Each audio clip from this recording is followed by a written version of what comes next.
নমস্কার বন্ধুরা, পাকশালা ten and ব্লগসে আপনাদের অনেক অনেক ওয়েলকাম। আজ আমি আরও একটি রান্নার রেসিপি নিয়ে আপনাদের সামনে উপস্থিত হলাম। গ্রামীণ স্টাইলে কালো কচুর অনবদ্য একটা রেসিপি আজ আমি আপনাদের সাথে শেয়ার করছি। আমার আজকের এই রেসিপিটি যদি আপনাদের ভালো লেগে থাকে, আমার চ্যানেলটি সাবস্ক্রাইব করে আমার পাশে থাকবেন, পাশে থাকা বেল আইকনটিও প্রেস করে দেবেন। তাহলে নিত্য নতুন যে কোনো ভিডিও খুব সহজেই আপনাদের কাছে পৌঁছে যাবে।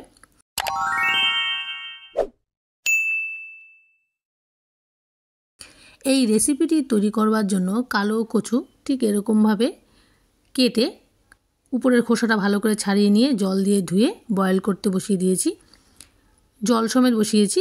এবার ওর মধ্যে অল্প আমি নুন অ্যাড করে দিয়েছিলাম। ভালো করে বয়েল করে নেব। বয়েল করার মধ্যেই যাতে মোটামুটি সেদ্ধ হয়ে যায়। অনেক সময় কালো কচুও গলা ধরার ভয় থাকে, বিশেষ করে জলা জলে হয়ে থাকলে তাহলে গলা ধরার ভয় থাকে। বয়েল করে জলটা ফেলে দিলে সেই ভয়টা আর থাকে না। তাই আমি কচুর যে কোনো রেসিপি তৈরি করলে আগে কচুটা ভালো করে জল দিয়ে বয়েল করে সেই জলটা ফেলে দিই, তারপর কচুর রেসিপিটি তৈরি করি। ঠিক এরকম করে বয়েল করে নিয়েছি।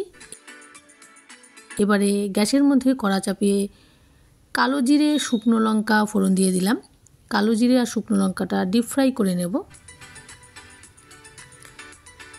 কালো জিরে শুকনো লঙ্কাটা ভাজা হয়ে গেলে এবারে রসুন দিয়ে দিলাম বেশি করে। দুটো মাঝারি সাইজের রসুনের কোয়া অ্যাড করে দিলাম। রসুনটাও ডিপ ফ্রাই করে নেব।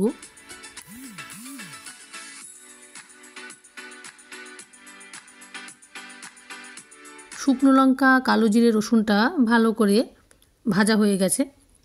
এবারে সেদ্ধ করে যে কচুটা আমি জল ঝরিয়ে রেখেছিলাম সেই কচুটা এবারে ওর মধ্যে অ্যাড করে দিলাম। ভালো করে ফোড়নের তেলের সাথে মিশিয়ে নেড়েচেড়ে রান্না করে নেব।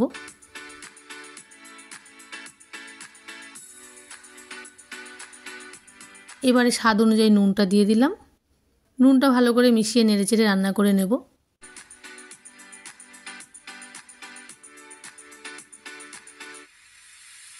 নুনটা মেশানো হয়ে গেলেই পরিমাণ অনুযায়ী হলুদ গুঁড়ো দিয়ে দিলাম। আর লাল লঙ্কার গুঁড়ো ওর মধ্যে আমি অ্যাড করলাম।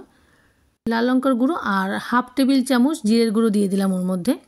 লঙ্কার গুঁড়োটা কিন্তু আপনারা আপনাদের টেস্ট অনুযায়ী ব্যবহার করবেন। এই রেসিপিটি ঝাল ঝাল খেতে ভালো লাগে, তাই লঙ্কার পরিমাণটা আমি আমাদের টেস্ট অনুযায়ী ব্যবহার করলাম। আপনারা যখন এই কচুর রেসিপিটি তৈরি করবেন আপনারা আপনাদের টেস্ট অনুযায়ী ব্যবহার করবেন। আমি শুকনো লঙ্কাটাও বেশি করে দিয়েছি, লাল লঙ্কার গুঁড়োটাও দিলাম। আর এই রেসিপিটি ঝাল ঝাল খেতে ভালো লাগে। হলুদ গুঁড়ো, লাল লঙ্কার গুঁড়ো, জিরের গুঁড়োটা ভালো করে মিশিয়ে নেড়েচেড়ে কিছুক্ষণ রান্না করে নেব। কচু থেকে যে এক্সট্রা জলটা বেরিয়েছে সেই এক্সট্রা জলটা শুকনো পর্যন্ত নেড়েচেড়ে ভালো করে রান্না করে নিতে হবে। সব কচুগুলো খুব সুন্দর একটার সাথে একটা মিশে গেছে, মিশে একটা ভর্তা টাইপের মতো হয়ে গেছে। আর কচু থেকে যে এক্সট্রা জলটা বেরিয়েছিল সেই এক্সট্রা জলটাও কিন্তু শুকিয়ে গেছে, তবুও জলাভাবটা রয়েছে, আরও শুকোতে হবে। তাই আরও কিছুটা সময় লাগবে রেসিপিটি তৈরি হতে। পুরো 2 গামলা কচু কাটা হয়েছিল। পরিমাণে কতটা কমে এসেছে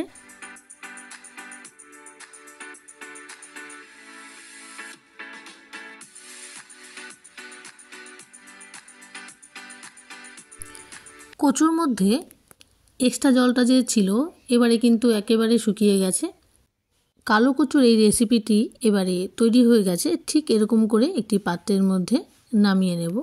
এরকমভাবে কালো কচুর রেসিপি তৈরি করে গরম গরম ভাতের সাথে পরিবেশন করুন, খুব ভালো লাগবে।